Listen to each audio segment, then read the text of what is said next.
Hi everyone, this is Khushboo Chokshi and today we'll be doing the consolidated MTP and RTP for the past attempts. So all the attempts that have gone by, the MTPs and RTPs which were released then are consolidated in this one file, and then we are going to solve all of this. This includes only the other laws. So it includes your Contract Act, your Negotiable Instrument Act, your General Clauses Act and Interpretation of Statutes. This does not include the Companies Act. So this is only for the other laws. And also what we have done is this file is available on Telegram, so if you wish to download it and use it as your reference, you can do that. What we have also done here is that we have of course mentioned that in which RTP these questions were asked, and also what we have done is we have provided a short solution and a detailed solution. So basically the short solution is only for your reference, for your understanding as to what the answer will be. So when you're revising, if you just want to read the question, quickly go through the answer to understand what are the main points, you go through the short solution. But what you have to write in the examination is the detailed solution. So you can't write the short solution in the examination, of course, unless you're short of time and you're just writing down the answer. But otherwise, you have to write the detailed solution in the examination. So we'll start with the other laws, and first is your Contract Act. Quickly going through the question, are instructed as a transporter to send a consignment of apples to Chennai. After covering half the distance, Suresh found that the apples will perish before reaching Chennai. He sold the same at half the market price. R sued S, decide whether he succeed. So this is a question based on the Contract Act, wherein we mentioned that there is a principal-agent relationship, and when an agent does something out of necessity because the apples were perishable, if he is doing something out of necessary as a man of ordinary prudence would, then that would not amount to a violation of the principal-agent relationship, and hence if R is suing S, he will not succeed because he has acted as an agent of necessity. Ramesh hires a carriage of Suresh and agrees to pay 1500 as hire charges. The carriage is unsafe, though Suresh is unaware of it. Ramesh is injured and claims compensation for injuries suffered by him. Suresh refuses to pay. Discuss the liability of Suresh.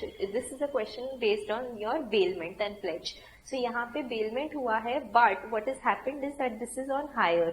So normally if you give something on bailment and if you are not aware of the some unsafe thing about the goods that you've bailed, then in that case you will not be responsible. But since you've given this on hire, once you've given it on hire, even if you're not aware about the defects in the goods, you will still be responsible because you're giving it on hire, and it is your responsibility as a bailer to check the goods before you give them on hire. So in this case, Suresh will be responsible and he will be liable since he has given the goods on bailment, but the goods are given on hire, and hence Suresh will be responsible. Mr. A of Delhi engaged Mr. S as his agent to buy a house in Noida extension area. Mr. S bought a house for rupees 50 lakhs in the name of a nominee and then purchased it himself for rupees 60 lakhs. He then sold the same house to Mr. A for rupees 80 lakhs. Mr. A later came to know of the mischief and tries to recover the excess amount paid to S. Discuss whether he can recover the amount. In this case, he can recover the amount because when an agent is dealing on behalf of the principal, he cannot, deal on his own account. He cannot do something for his own benefit and then, act as an agent for the principal. So in this case, Mr. Whoever it is, Mr. S can repudiate the transaction. Mr. A can repudiate the transaction. Explaining the provisions of Indian Contract Act, answer the following. A contracts with B for a fixed price to construct a house for B within a stipulated time. B would supply the necessary materials to be used in the construction. C guarantees A's performance of the contract. B does not supply the material as per the agreement. Is C discharged from liability? Here C is the surety. He is discharged from liability if the creditor is not performing his part of the duty. So creditor had to perform his part of the duty of supplying the material. If he is not doing that, then the surety will be discharged of his liability. C, the holder of an overdue bill of exchange drawn by A as a surety for B and accepted by B, contracts with X to give time to B. Is A discharged from liability? Now normally when the principal debtor is given more time, in that case the surety is discharged from liability. But here the time is given to Mr. X and not to the principal debtor, and hence Mr. A is not discharged from his liability. Mr. Avinash wanted a loan for expanding his business from ABC Bank. Mr. Avinash has pledged the stock of his business to obtain the loan from bank. However, the expansion did not reap the desired results and Mr. Avinash was not able to repay the loan.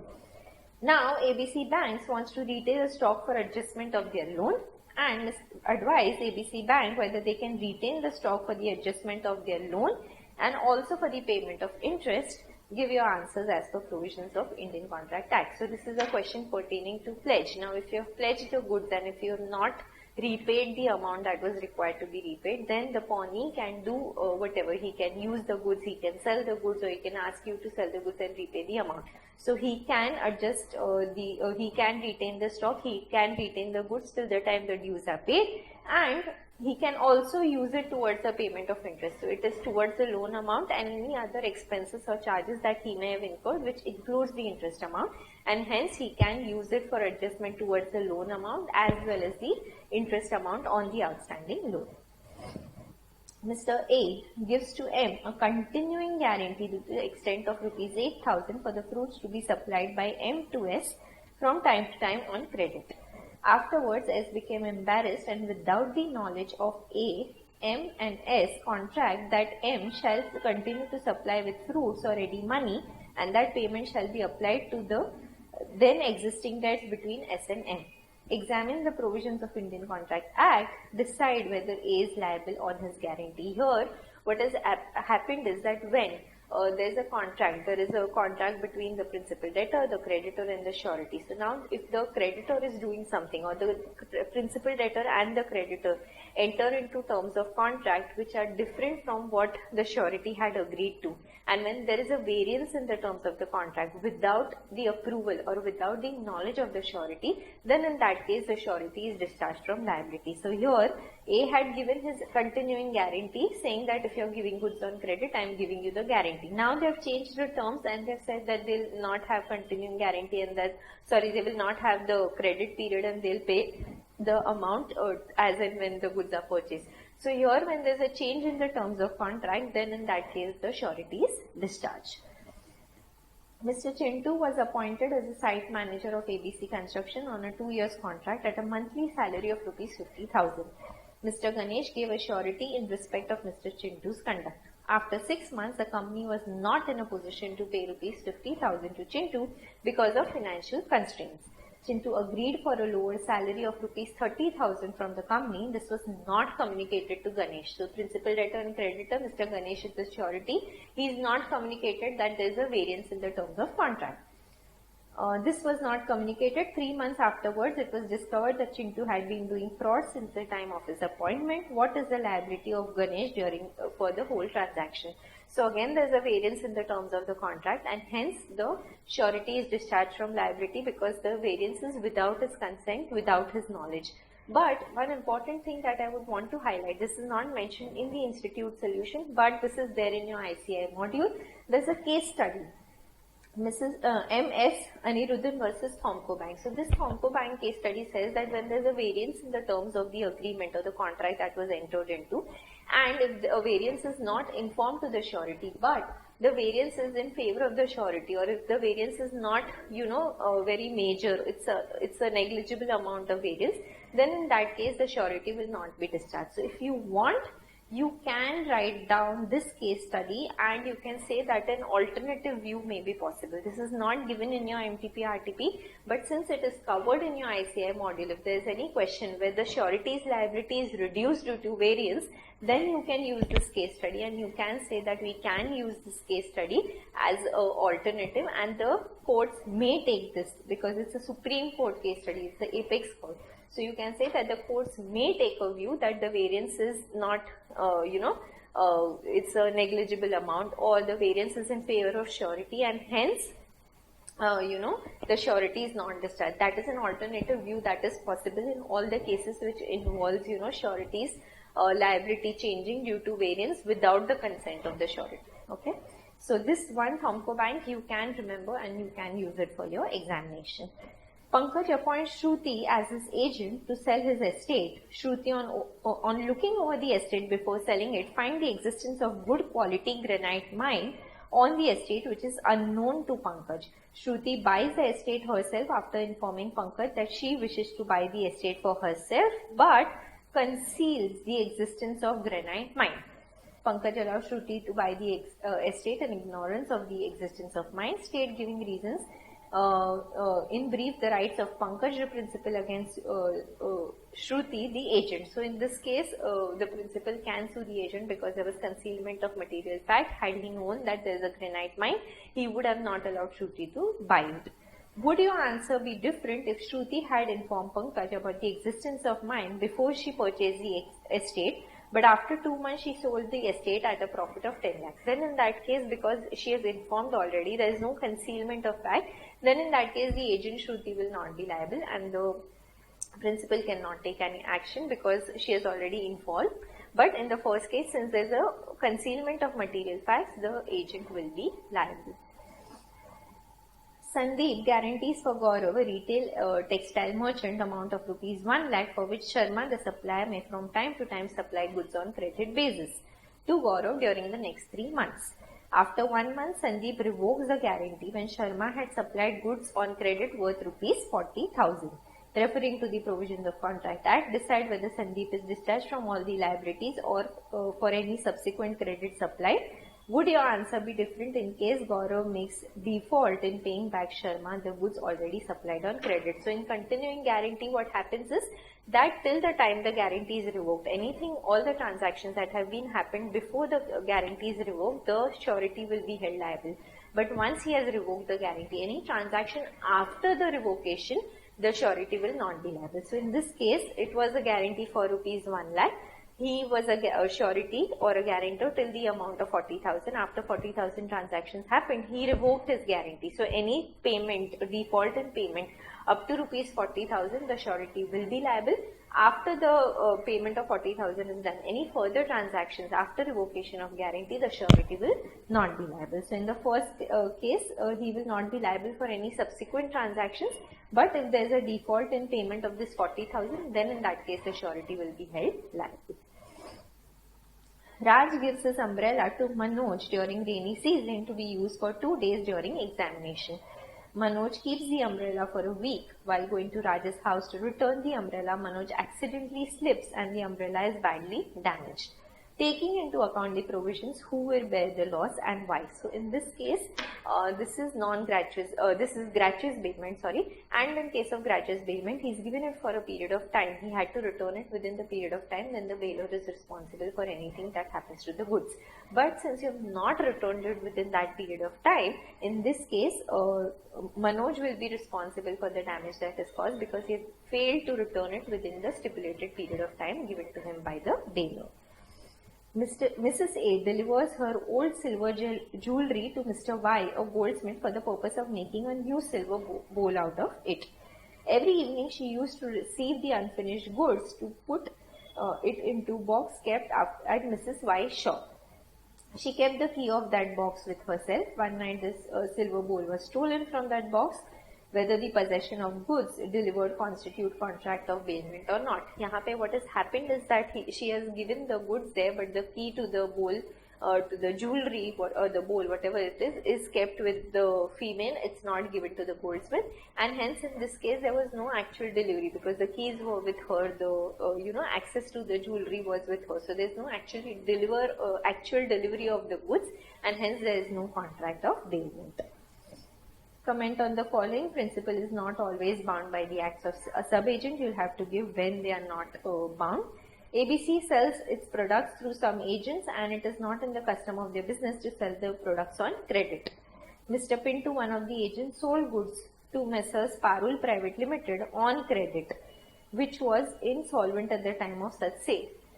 ABC sued Mr. Pinto for compensation for the loss caused due to the sale of products to Mr. Parul. Will ABC succeed? Yes, they will succeed because the agent is bound to act on the instructions given by the principal. He cannot go beyond his scope and do something which is not permitted by the principal. Here the principal has said that you cannot sell the goods on credit. Even after saying no, he has sold the goods on credit, and hence the company, that is the principal, Messrs. ABC, will succeed in recovering the amount from the agent, Mr. Pinto. Give difference between bailment and pledge. Theory question again. Mr. D was in urgent need of money amounting to rupees 5 lakhs. He asked Mr. K for money. Mr. K lent the money on the surety of A, B and N without any contract between them in case of default in repayment of money. By D to K. D makes default in payment of money. B refuses to contribute, escape and examine whether B can escape the liability. So this is about joint sureties where all of them have come together and said that we assure you that he'll repay the amount, but the amount is not paid. So here each of the co-sureties will be equally responsible and liable for the amount that has been unpaid by the defaulter, Mr. D. And in case they have restricted their liability, saying that I will pay only to the amount of 10,000 or 20,000, if the restriction is given in the question, then they will be liable only for that restricted amount. But otherwise, if the restriction is not there, then they will be liable equally for the amount of default. Rahul, a transporter, was entrusted with the duty of transporting tomatoes from a rural farm to a city by Aswin. Due to heavy rains, Rahul was stranded for more than 2 days. Rahul sold the tomatoes below the market rate in the nearby market where he was stranded, fearing the tomatoes may perish. Can Ashwin recover the loss from Rahul? Something which we have done just 5-10 minutes back, where he has acted as an agent of necessity and hence he will not be responsible or not be liable for loss. He has done something as a man of ordinary prudence would, because it's a case of necessity and hence the agent will not be responsible.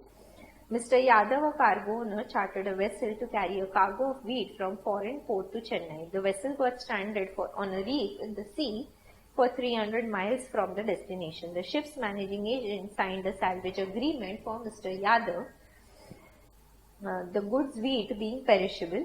The salvors stored it at their own expense. Salvors intimated the whole incident to the cargo owner. Mr. Yadav refused to reimburse the salvor, as it was a ship owner, being the bailee of the cargo, who was liable to reimburse the salvor until the contract remained unterminated. Referring to the provisions of Contract Act, explain whether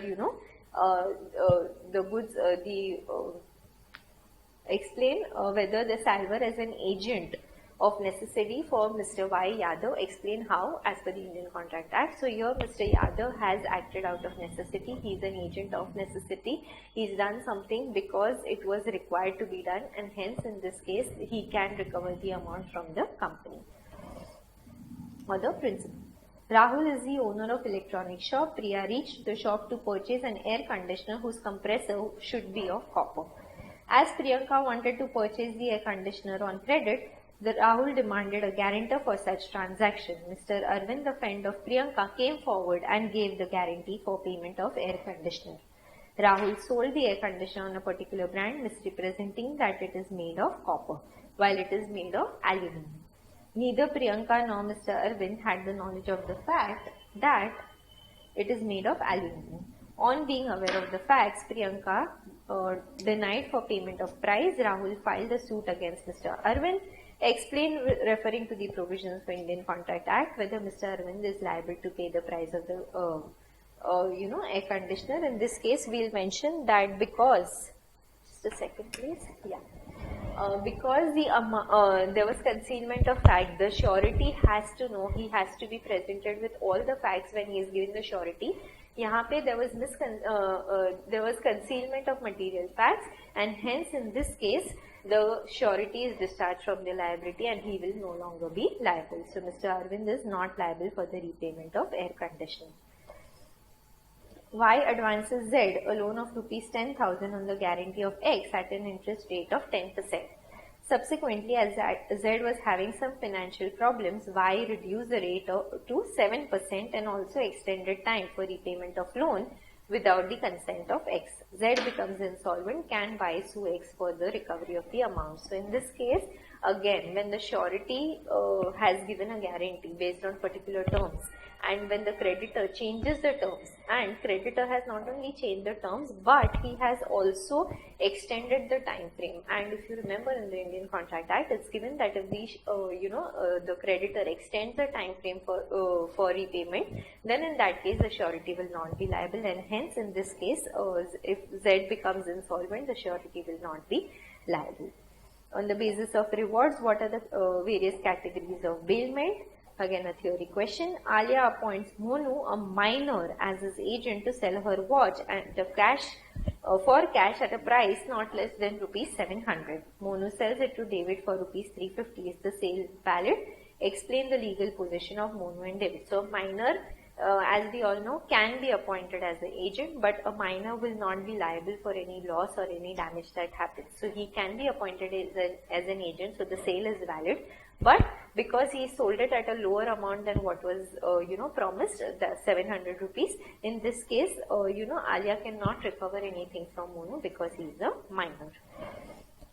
Again a theory question. Define contract of indemnity and contract of guarantee. State the conditions where the guarantee is considered as valid. So this gets to an end of the Indian Contract Act. These are the types of questions which are asked in your MTP and RTP. Now coming to the second part, the Negotiable Instruments Act. E is the holder of a bill of exchange made payable to the order of F. The bill of exchange contains the following endorsements in blank. First endorsement to F, second endorsement to G, third to H, and fourth to I. E strikes out without I's consent the endorsement by G and H. Decide with reasons whether E is entitled to recover anything from I. So here once without I's consent, if the endorsements before are cancelled, then in that case I will not be responsible because it's made without his consent. If there is any non-payment, I would have recovered the amount from H, H would have recovered from G, G would have recovered from F. But since these are cancelled without consent, now he cannot recover the amount and I hence will not be responsible. I is discharged from his liability. Manoj owes money to Umesh, therefore he makes a promissory note for the amount in favor of Umesh. For safety of transmission, he cuts the note in half and posts one half to Umesh. He then changes his mind and calls Umesh to return the half of the note which he had sent. Umesh requires Manoj to send the other half of the promissory note. Decide how the rights of the parties are to be adjusted. Give reference to the provisions of Negotiable Instrument Act. So in this case, the delivery has not actually happened, because if the delivery has to happen, the entire instrument has to be delivered. Since this was given in part, the first part was only delivered, the delivery has not actually happened and Manoj can call back for the instrument. Mr. Madhav drew a check payable to Mr. Vikas or order. Vikas lost the check and was not aware of the loss of the check. The person who found the check forged the instrument, forged the signature of Mr. Vyas and endorsed this to Mr. Pawan as consideration for goods brought by him from Mr. Pawan. Mr. Pawan encashed the check on the very same day from the drawee bank. Mr. Vikas intimated the drawee bank about the theft of check after 3 days. Examined the liability of the drawee bank. So here the check was made payable to order and hence the drawee bank is not going to be responsible because he's done what was required to be done, and he was not intimated about the loss of check earlier and he was intimated only after 3 days. So in this case the drawee bank will not be responsible. Discuss whether the person can be called as an holder. X, who obtains a check from Y by way of gift. So he is the holder of instrument because he has received the instrument. He is in possession of the instrument and he is also entitled to receive the amount therein. A payee of check who is prohibited by court order from receiving the amount of the check. So here he is holder. He is in possession of the check but he is not entitled to receive the amount. He is not the holder. M, who finds a check payable to bearer on the road and retains it. Again he is holder because he is in possession of the check, but he is not a holder because he is not entitled to receive the amount. B, the agent of C is entrusted with an instrument without endorsement by C, who is the payee. So here he is holding as an agent. He has the right to recover the amount from the bank as an agent, but he can't be called as an holder because he is in possession of the instrument but not entitled to retain it. So you have to remember whether he is in possession of instrument and whether he is entitled to receive the amount mentioned in the instrument. If these two conditions are satisfied, then you can call him as a holder. Otherwise you cannot call him as a holder. B, who steals a blank check of A and forges A's signature. Again, he is not the holder of the instrument. There is a theory question here. Mr. V draws a check of rupees 11,000 and gives it to B by way of gift. Whether state with reason whether Mr. B is a holder in due course as per negotiable instrument and whether he is entitled to recover 11,000 from the bank. Now, holder in due course, three most important things that we need to remember is that he has to receive the instrument for a consideration in good faith and before maturity. If these three conditions are satisfied, only then he can be called as a holder in due course. So here Mr. V is drawing a check of 11,000 and giving it to B by way of gift. He is giving it in good faith, he is giving it before maturity, but he is giving it as a gift. So it is not with consideration, it's without consideration, it's not for consideration, and hence he will not be called as, he will be called as a holder, but he will not be called as a holder in due course. And since he is a holder, he can recover 11,000 from a bank, but he is not a holder in due course, because the three conditions which we need to satisfy is that it has to be for consideration, it has to be in good faith, and for before maturity. Bholenath drew a check in favor of Mr. Surendra. After having issued the check, Bholenath requested Surendra not to represent the check, present the check for payment, and gave a stop payment request to the bank of the check issued. Discuss with the provisions of negotiable instrument whether the check, whether the said act constitutes an offence. Always remember that when there is a stop payment or when there is a check bouncing, it is covered under section 138, and in this case, it will constitute as an offence. So once you have given the check, you cannot ask for stop payment once the check has been presented, neither can the check bounce. Then the rules for ascertaining date of maturity, giving 3 days of grace, presenting on the next day, it's a theory question. Mr. S. Venkatesh drew a check in favor of M, who was 16 years old. M settled his rental due by endorsing the check in favor of Mrs. A, the owner of the house in which he stayed. The check was dishonored when Mrs. A presented it for payments on the grounds of inadequacy of funds. Again, 138. Advise Mrs. A how she can proceed to collect the due. So here the check has bounced, but Mrs. A cannot recover the amount from M because he is the minor. So minor who is 16 years of age. So she can't recover the money from M. He can endorse the check, he can transfer the check, all of that he can do. But if there is a liability, minor is not responsible, and hence here the amount can be recovered from Mr. S. Venkatesh. Akhil made a promissory note of rupees 4,500 payable to Bhuvan and delivered the same to Bhuvan on a condition that Bhuvan will demand payment only on the death of Chaman. Before the death of Chaman, Bhuvan endorsed and delivered the promissory note to Deepak, who received the promissory note in good faith. On the date of maturity, Deepak presented the promissory note for payment, but Akhil denied, stating that the promissory note was with a condition to be paid only on the death of Chaman.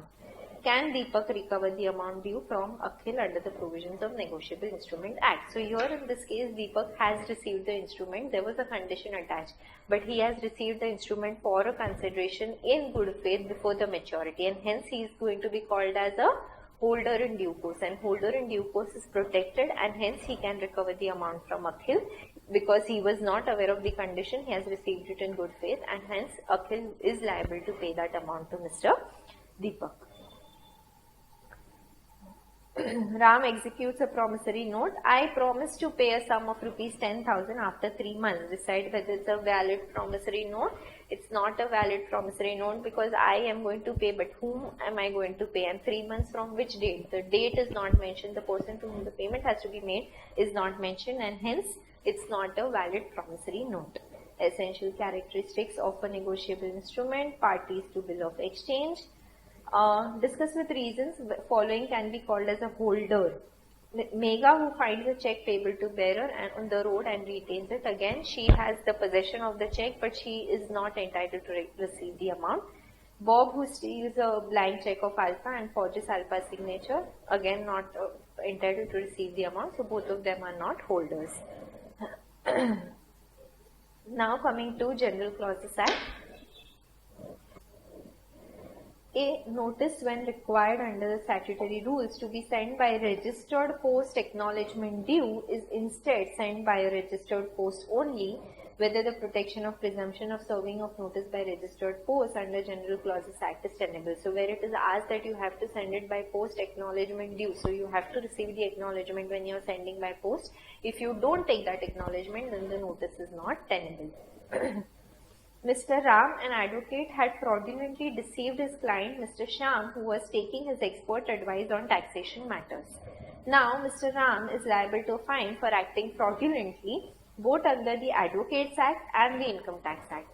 State with the provisions as whether the offence is punishable under both the acts as per the General Clauses Act. So, General Clauses Act says that if you are penalized for the same offence under two different acts, then only for one mistake that you've done, you can't be penalized under both the acts. So you will be penalized under any one of the acts for the same offence. So you can't be penalized twice for the same offence, and hence you will be penalized only under one of the acts.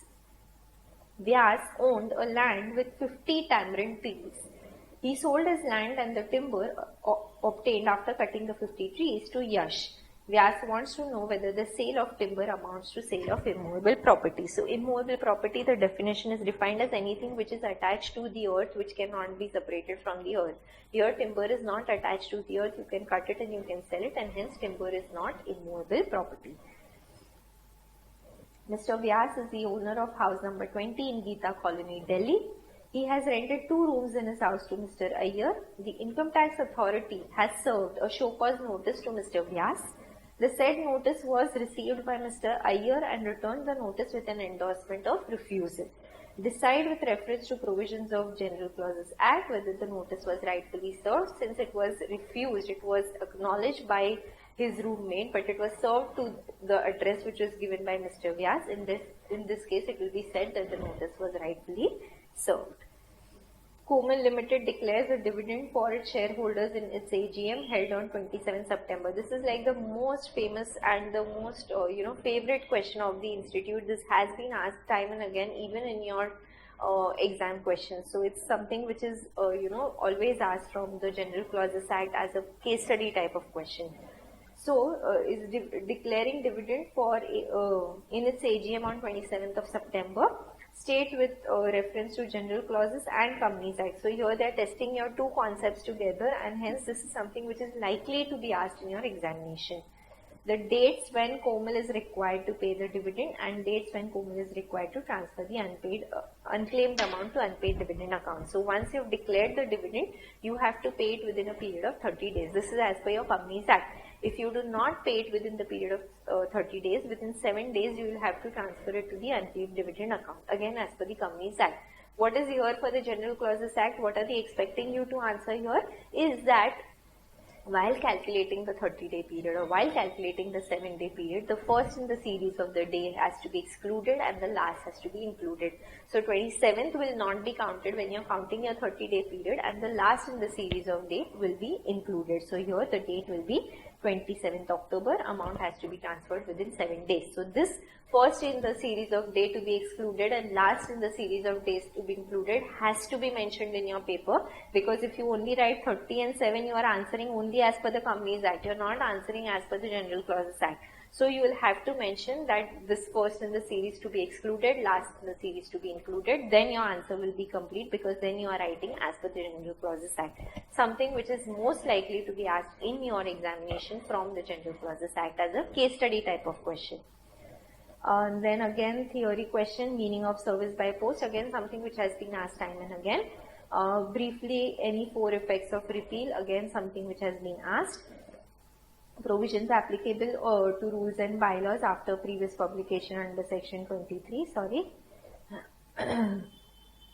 Mr. Sohan issued a promissory note of rupees 1000 to Mr. Mohan on 17th of May 2021, payable 3 months after date.